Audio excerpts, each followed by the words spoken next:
Hello students, class 8 हमारा history का बेटा चैप्टर 9 चल रहा है। राष्ट्रीय आंदोलन का संगठन 1870 से 1947।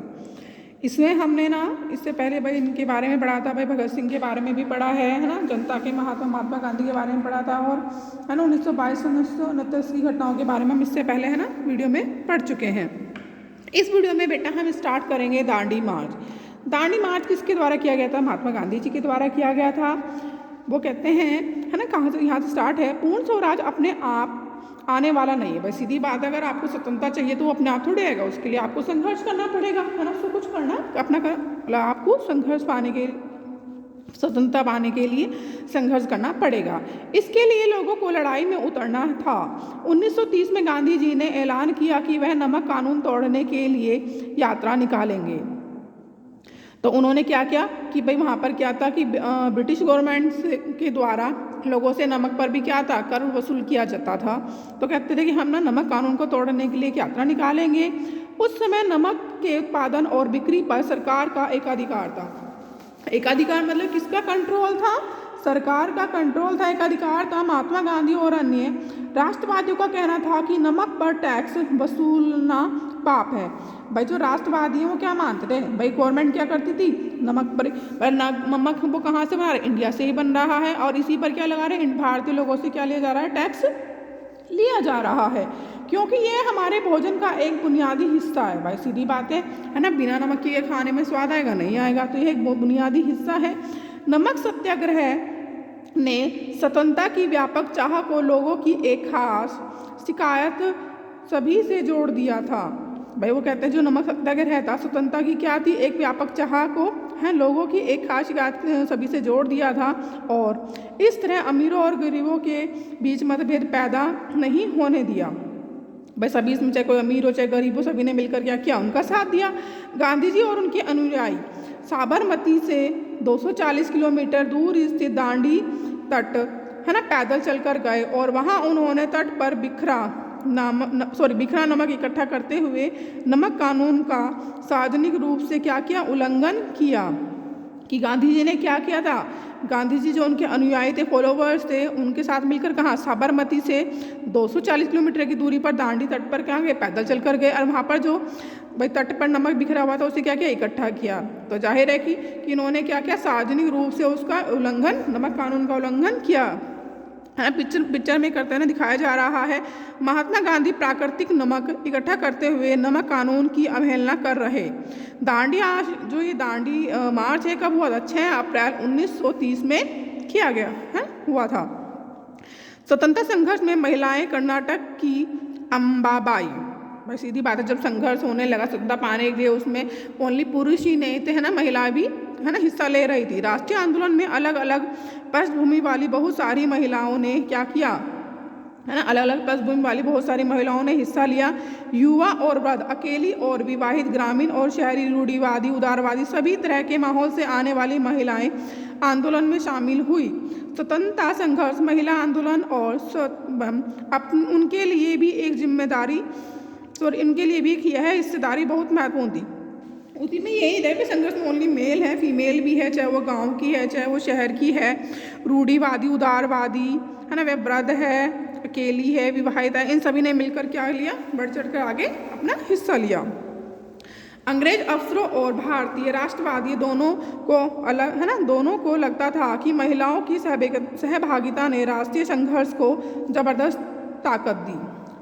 जो अंग्रेज अफसर थे और जो भारतीय राष्ट्रवादी थे, वो दोनों का क्या मानना था कि भाई महिला भी हमारे साथ संघर्ष में है ना, आके मिल गई है, तो ये राष्ट्रीय संघर्ष को क्या दे रहा है? एक बहुत जबरदस्त ताकत दे रहा है।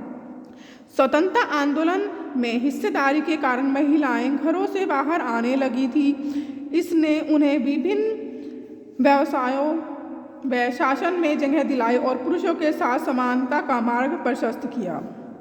महिलाओं के लिए सहभागिता का क्या अर्थ था? इसकी सबसे बड़ी अभिव्यक्ति खुद उन्हीं के शब्दों में देखी जा सकती है। कर्नाटक की अम्बाबाई का विवाह 12 साल की उम्र में कर दिया गया था। 16 साल की उम्र में वह क्या हो गई थी? विधवा हो गई थी। उन्होंने उडुपी में विदेशी कपड़ों और शराब की दुकानों की घेरबंदी की। कहाँ पर? उडुपी में। उन्हें गिरफ्तार किया गया और सजा दी गई। रिहा होने पर उन्हें दोबारा गिरफ्तार कर लिया गया। जब भी वह जेलों से बाहर होती सभाओं में भाषण देती। भले जो ये कहाँ की थी, कर्नाटक की अंबाबाई थी। उन्होंने क्या किया कि भाई वो जब भी जेल से बाहर रहती वो क्या करती, सभाओं में भाषण देती थी, है ना। सभाएं वगैरह एकत्रित की जाती थी और वहाँ पर वो भाषण देती थी, लोगों को वगैरह ने बुनाई कताई सिखाती और प्रभात फेरियों का आयोजन करती थी। अंबाबाई इन्हें अपने जीवन के सबसे सुखद क्षण मानती थी। अंबाबाई अंबाबाई क्या मानती थी कि भाई वो भारत को स्वतंत्र कराने में उन्होंने अपना जो योगदान दिया है ना, जिसमें जो उन्होंने उसमें वो अपना समय दिया है, वो उनके लिए बहुत ही क्या था, सुखद क्षण था। क्योंकि ऐसे क्षणों में उन्हें एक नया मकसद और प्रतिबद्धता दिखाई देती थी। मतलब उन्हें दिखता था कि भाई हाँ, कि मुझे कोई एक मेरा मकसद मिला है कि हाँ मुझे क्या कार्य करना है ना, वो उसको मानकर करती थी। आंदोलन में हिस्सेदारी के अपने अधिकारों को मनवाने के लिए महिलाओं को काफ़ी जद्दोजहद करनी पड़ती थी। भाई सीधी बात है, अपने अधिकारों को पाने के लिए भाई कोई भी महिला कोई नया अलग से है ना काम करेगी तो जाहिर उसे बहुत ज़्यादा समस्याओं का सामना करना पड़ता है। उदाहरण के लिए नमक सत्याग्रह के दौरान शुरुआत में खुद महात्मा गांधी भी महिलाओं की हिस्सेदारी के समर्थन में नहीं थे। आखिरकार सरोजिनी नायडू ने उन्हें इस बात के लिए क्या कर लिया था, तैयार कर लिया कि वे महिलाओं को भी आंदोलन में क्या करें, शामिल होने की अनुमति दे दे। उन्होंने पानी उबालकर भी नमक बनाया। इस आंदोलन में किसानों, आदिवासियों, महिलाओं ने बड़ी संख्या में क्या लिया, हिस्सा लिया। नमक के मुद्दे पर एक व्यावसायिक संघ ने पर्चा प्रकाशित किया। भाई नमक के मुद्दे पर क्या किसने, एक व्यवसायी संघ ने क्या पर्चा प्रकाशित किया कि सरकार ने शांतिपूर्ण सत्याग्रहों के निर्मम दमन के जरिए आंदोलन को कुचलने का क्या किया था, प्रयास किया था। हजारों आंदोलनकारियों को जेल में डाल दिया गया। भारतीय जनता के साझा संघर्षों के चलते आखिरकार 1935 के गवर्नमेंट ऑफ इंडिया एक्ट में प्रांतीय स्वायत्तता का प्रावधान किया गया। सरकार ने ऐलान किया कि 1937 में प्रांतीय विधायिकाओं में के लिए चुनाव कराए जाएंगे। भाई क्या किया कि भाई 1937 में एक प्रांतीय विधायिका के लिए क्या किए जाएंगे, चुनाव कराए जाएंगे। इन चुनावों के परिणाम आने पर 11 में से 7 प्रांतों में कांग्रेस की सरकार बनी। प्रांतीय सरकार पर 2 साल के कांग्रेसी शासन के बाद सितंबर 1939 में दूसरा विश्व युद्ध छिड़ गया। दूसरा भाई विश्व युद्ध कब स्टार्ट हो गया था, 1939 में शुरू हो गया था। हिटलर के प्रति आलोचनात्मक रवैये के कारण कांग्रेस के नेता ब्रिटेन के युद्ध प्रयासों में मदद देने को क्या हो गए, तैयार थे। इसके बदले में वे चाहते थे कि युद्ध के बाद भारत को स्वतंत्र कर दिया जाए। अंग्रेजों ने यह बात नहीं मानी। कांग्रेसी सरकार ने विरोध में क्या कर दिया, इस्तीफा दे दिया। यहाँ पर पिक्चर शो की गई है महात्मा गांधी के साथ सरोजिनी नायडू। कहाँ पर, पेरिस में है, दिखाया गया 1931 का है चित्र है। 1920 के दशक की शुरुआत से ही राष्ट्रीय आंदोलन में सक्रिय सरोजिनी नायडू दांडी यात्रा के मुख्य नेताओं में से थी। भाई 1920 के जो दशक में क्या हुआ था, अभी दांडी जो आंदोलन किया गया था उसमें क्या था, मुख्य रूप से कौन थी, सरोजिनी नायडू ने भी हिस्सा लिया था।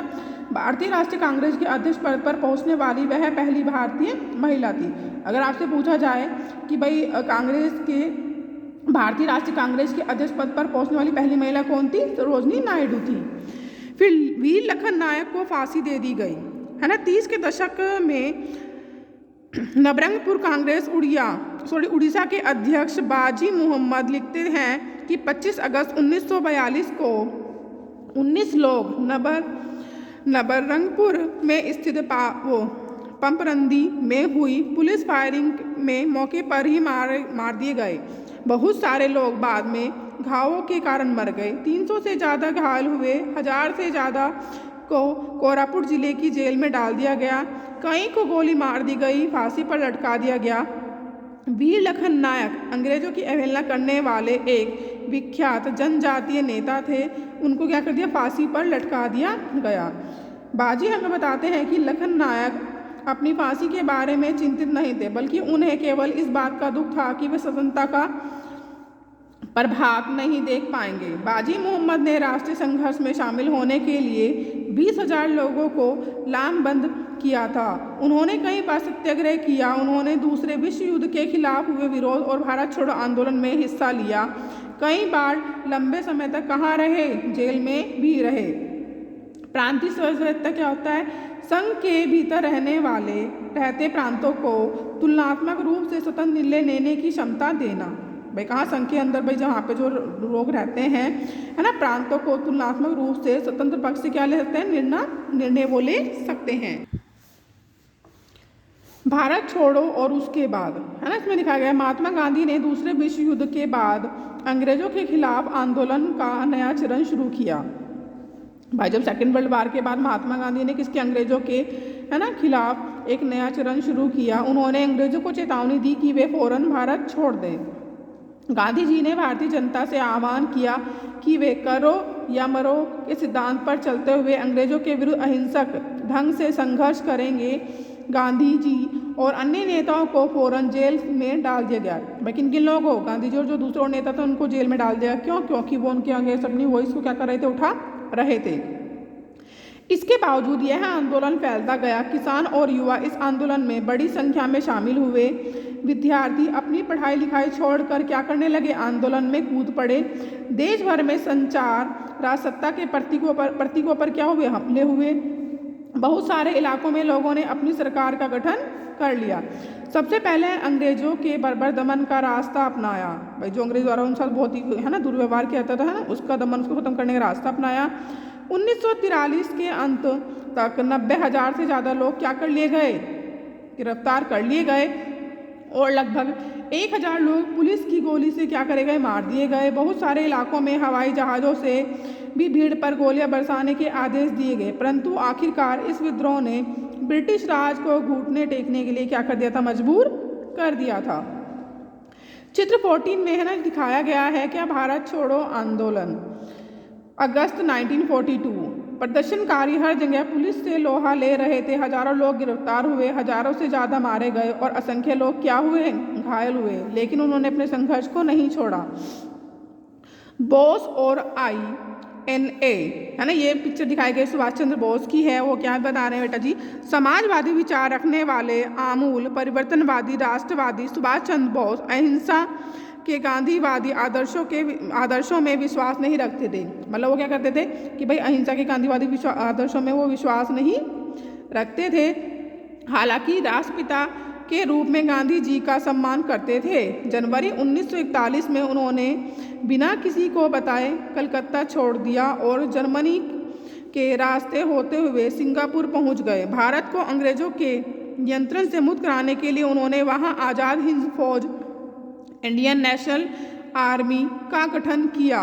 उन्होंने भाई आज़ाद हिंद फौज का गठन कब किया था, 1944 में किया था। 1944 में आज़ाद हिंद फौज ने इम्फाल और कोहिमा की ओर से भारत पर आक्रमण का भाई प्रयास किया, परंतु यह अभियान सफल नहीं हो पाया। INA के सदस्यों को कैद कर लिया गया और उन पर मुकदमे चलाए गए। देश भर में तमाम तरह के लोगों ने आज़ाद हिंद फौज के सिपाहियों पर चलाए गए मुकदमों के खिलाफ चले संघर्षों में क्या किया, हिस्सा लिया। स्वतंत्रता और विभाजन की ओर, भाई स्वतंत्रता, भाई किस तरह से, भाई फिर आज़ादी पाने के लिए फिर उसका विभाजन के बारे में 1940 में मुस्लिम लीग ने देश भर के पश्चिमोत्तर तथा पूर्वी क्षेत्रों में मुसलमानों के लिए स्वतंत्र राज्यों की क्या कर दी, मांग, है ना, करते हुए एक प्रस्ताव पारित किया। इस प्रस्ताव में विभाजन किसका, पाकिस्तान का जिक्र नहीं था। विभाजन या पाकिस्तान का जिक्र नहीं था। मुस्लिम लीग ने उपमहाद्वीप के मुसलमानों के लिए स्वायत्त व्यवस्था की मांग क्यों की थी। 1930 के दशक के आखिरी सालों से लीग मुसलमानों और हिंदुओं को अलग अलग राष्ट्र मानने लगी थी। वो कहते हैं कि भाई 1930 के दशक के बता रहे हैं आखिरी सालों में क्या, लीग मुसलमानों और हिंदुओं को अलग अलग राष्ट्र मानने लगी थी। इस विचार पर तक पहुंचने में कितना लगे, 20 और 30 के दशकों में हिंदुओं और मुसलमानों के कुछ संगठनों के बीच हुए तनावों का भी हाथ रहा होगा। वे कहते हैं कि आपस में दो गुटों के बीच में जब आपस में तनाव हुए, है ना, तो ही में भी हो सकता है, कारण हो सकता है। 1937 के प्रांतीय चुनाव संभवतः इससे भी ज़्यादा बड़ा कारण रहे। इन चुनावों ने मुस्लिम लीग को इस बात का यकीन दिला दिया कि यहाँ मुसलमान अल्पसंख्यक है और किसी भी लोकतांत्रिक संरचना में उन्हें हमेशा गौण भूमिका निभानी पड़ेगी। लीग को यह भी और किसी भी लोकतांत्रिक संरचना में उन्हें हमेशा गौण भूमिका निभानी पड़ेगी। लीग को यह भी भय था कि संभव है कि मुसलमानों को प्रतिनिधित्व ही न मिल पाए। 1937 में मुस्लिम लीग संयुक्त प्रांत में कांग्रेस के साथ मिलकर सरकार बनाना चाहती थी, परंतु कांग्रेस ने इस प्रस्ताव को स्वीकार नहीं किया, जिससे फासला और बढ़ गया। मतलब भाई उन लोगों को क्या लगने लगा कि हम लोगों को अधिकार नहीं मिलेंगे, है ना, हमें गवर्नमेंट बनाने का मौका नहीं मिलेगा, तो उनमें इस तरह की चीज़ें क्रिएट होती चली गई, मन में उनकी भावनाएं आती चली गई, है ना, इसलिए उनके मन में विभाजन की बात आई। यहाँ पर एक चित्र दिखाया गया है, चित्र 16 है। मौलाना आज़ाद तथा कांग्रेस कार्यकारी समिति के अन्य सदस्य, सेवाग्राम 1942। मौलाना आज़ाद का जन्म मक्का में हुआ था। उनके पिता बंगाली और माँ अरब मूल की थी। बहुत सारी भाषाओं के जानकार आज़ाद इस्लाम के विद्वान और वहादते दीन यानी सभी धर्मों की बुनियादी एकता के हिमायती थे। गांधीवादी आंदोलन में हमेशा सक्रिय रहने वाले और हिंदू मुस्लिम एकता के पक्के हिमायती थे। उन्होंने जिन्ना के दो राष्ट्र सिद्धांत का विरोध किया था। यहाँ पे पिक्चर दिखाई गई है, चित्र 17 में क्या दिखाया गया है कि गांधी जिन्ना वार्ताओं से पहले गांधी जी के साथ बात करते चक्रवर्ती राजगोपालाचारी 1944। वयोवृद्ध राष्ट्रवादी और दक्षिण में नमक सत्याग्रह के नेता श्री राजगोपालाचारी 1946 में बनी अंतरिम सरकार के सदस्य थे। स्वतंत्र भारत के पहले भारतीय गवर्नर जनरल रहे। उन्हें लोग राजा जी के नाम से जानते हैं। भाई वो स्वतंत्र भारत के पहले क्या रहे हैं, भारतीय गवर्नर जनरल रहे हैं और उन्हें राजा जी के नाम से जाना जाता है। चित्र 18 में दिखाया गया है सरदार वल्लभ भाई पटेल के 1945-47 के दौरान आज़ादी के लिए चली वार्ताओं में एक अहम भूमिका अदा की थी। पटेल नादियाड गुजरात के एक गरीब किसान व्यापारी व्यवसायी परिवार से थे। 1918 के बाद स्वतंत्रता आंदोलन की अगली कतार में रहने वाले पटेल 1931 में कांग्रेस के अध्यक्ष भी रहे। चित्र 19 में कौन है? महात्मा गांधी के साथ मोहम्मद अली जिन्ना, सितंबर 1944। 1920 तक हिंदू मुस्लिम एकता के समर्थन में सक्रिय रहे जिन्ना ने लखनऊ समझौता करवाने में एक अहम भूमिका अदा की थी। 1934 के बाद उन्होंने मुस्लिम लीग को पुनः जीवित किया और अंत में वे पाकिस्तान की स्थापना के सबसे मुख्य प्रवक्ताओं की कतार में जा पहुँचे। वो कहते हैं कि अगर भाई ये पाकिस्तान जो कि मतलब भारत से अलग किया गया, पाकिस्तान बना, तो उसमें मोहम्मद अली जिन्ना की एक अहम भूमिका थी। 30 के दशक में मुस्लिम जनता को अपने साथ लामबंद करने में कांग्रेस की विफलता ने भी लीग को अपना सामाजिक जनाधार फैलाने में मदद दी। 40 के दशक के शुरुआती सालों में जिस समय कांग्रेस के ज़्यादातर नेता जेल में थे, उस समय लीग ने अपना प्रभाव फैलाने के लिए तेजी से प्रयास किए। 1945 में विश्व युद्ध खत्म होने के बाद अंग्रेजों ने भारतीय स्वतंत्रता के लिए कांग्रेस और लीग से बातचीत शुरू कर दी थी। यह वार्ता असफल रही क्योंकि लीग का कहना था कि उसे भारतीय मुसलमानों का एकमात्र प्रतिनिधि माना जाए। कांग्रेस इस दावे को मंजूर नहीं कर सकती थी क्योंकि बहुत सारे मुसलमान अभी भी उसके साथ थे। मतलब वहाँ पे क्या होने लगा भाई, कांग्रेस और लीग से बात जब 1945 में विश्व युद्ध खत्म हो गया तो अंग्रेजों ने क्या किया भाई, भारतीय स्वतंत्रता के लिए, है ना, कांग्रेस और लीग से बातचीत शुरू कर दी।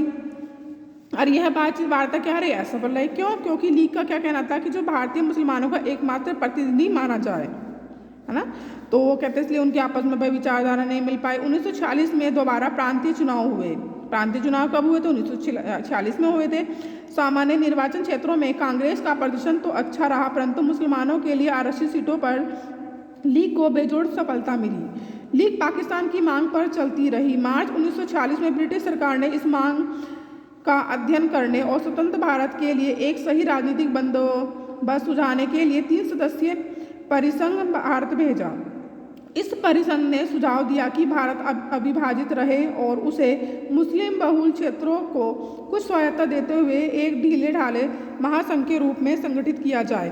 कांग्रेस और मुस्लिम लीग दोनों ही इस प्रस्ताव के कुछ खास प्रावधानों पर सहमत नहीं था। अब देश का विभाजन अवश्य भावी था। यहाँ पे चित्र में दिखाया गया है कि खान अब्दुल गफ्फार खान उत्तर पश्चिमी सीमांत प्रांत के प्रमुख पश्तून नेताओं में से एक थे। इस चित्र में अपने सहयोगियों के साथ बिहार में एक शांति यात्रा में हिस्सा ले रहे, है ना, कभी मार्च 1947 का है। गफ्फार खान को बादशाह खान के नाम से भी जाना जाता था। वह खुदाई खिदमतगार संगठन के संस्थापक थे। यह उनके प्रांत के पठानों में लोकप्रिय शक्तिशाली अहिंसक आंदोलन था। बादशाह खान भारत विभाजन के सख्त खिलाफ थे। उन्होंने 1947 में इस फैसले पर मंजूरी देने के लिए कांग्रेस के साथ अपने साथियों का भर्त्सना की थी, यानी कि उनका विरोध है ना, उन लोगों का उन्होंने खुलकर विरोध किया था। चित्र 22 में दिखाया गया हिंसाग्रस्त पंजाब से आए शरणार्थी आश्रय और भोजन की तलाश में दिल्ली में इकट्ठा हो रहे थे।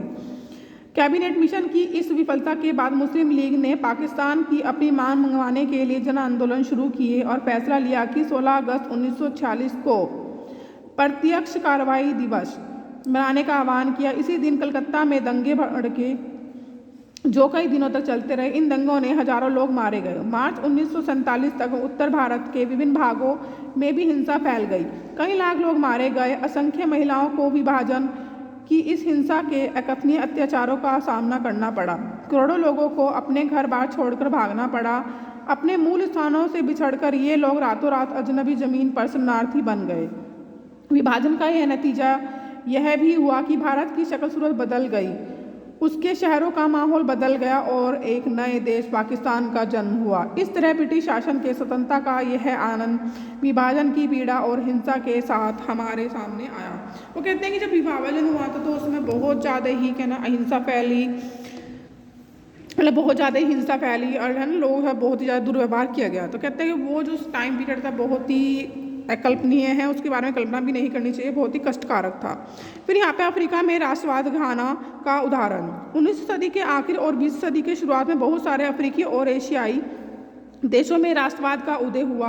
इनमें से बहुत सारे देशों में राष्ट्रवाद का उदय स्वतंत्रता के लिए औपनिवेशवाद विरोधी है ना संघर्षों के तहत हुआ।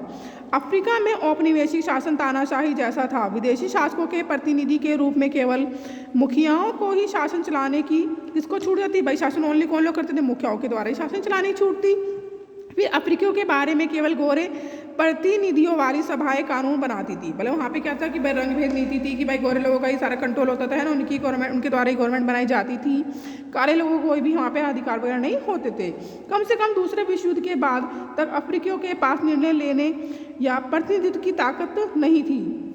स्थानीय भूस्वामियों या किसानों से जमीन का जबरन अधिग्रहण, करों में वृद्धि, खराब कार्य परिस्थितियों की वजह से बहुत सारे अफ्रीकी आंदोलन शुरू हो गए। बस सीधी बात, जब किसी साथ आप दुर्व्यवहार करोगे तो एक टाइम बाद क्या होगा कि लोग खुलकर आकर विरोध करने लगेंगे।